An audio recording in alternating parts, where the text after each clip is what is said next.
بسم اللہ الرحمن الرحیم۔ آپ دیکھ رہے ہیں مورل سٹوریز پی کے اور میں ہوں آپ کا میزبان نثار احمد۔ ناظرین، آج ہم آپ کو حاتم تائی کی زندگی کا ایک سچا واقعہ سنائیں گے۔ حاتم تائی کا نام زبان پر آتے ہی ایک عظیم اور بے مثال سخی شخص کا تصور لوگوں کے ذہن و دماغ میں ابھر آتا ہے۔ حاتم تائی کا اصل نام حاتم بن عبداللہ بن سعد تھا۔ حاتم تائی نجد کا رہنے والا تھا، نہایت بہادر اور دلیر شخص تھا۔ حاتم تائی کو شعر و شاعری سے خاصی دلچسپی تھی۔ حاتم تائی کی وفات رسول اکرم صلی اللہ علیہ وآلہ وسلم کی ولادت کے 8ویں سال ہوئی۔ ایک مرتبہ حاتم تائی سے کسی نے پوچھا کہ کیا کبھی ایسا ہوا کہ کوئی شخص سخاوت میں آپ سے سبقت لے گیا ہو؟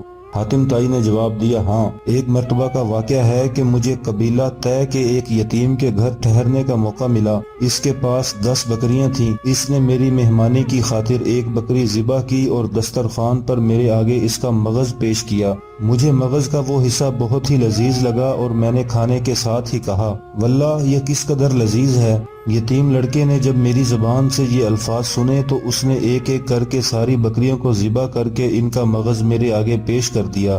مجھے اس کا علم نہیں تھا کہ میری خاطر اپنی ساری بکریاں ذبح کر دی ہیں۔ جب میں واپسی کے لیے اس کے گھر سے نکلا تو میری نگاہ گھر کے ارد گرد پھیلے خون پر پڑی۔ میں نے دیکھا کہ اس نے بکریوں کو ان کی رسیوں سمیت ہی ذبح کر ڈالا ہے۔ میں نے اس یتیم سے مخاطب ہو کر کہا، تم نے ان ساری بکریوں کو کیوں ذبح کر ڈالا؟ وہ کہنے لگا، سبحان اللہ، آپ کو کوئی چیز ایسی اچھی لگے جو میرے قبضے میں ہو اور میں بخل سے کام لے کر آپ سے اسے روک رکھوں، یہ تو عربوں کی شان میں ایک گستاخی اور عیب ہے۔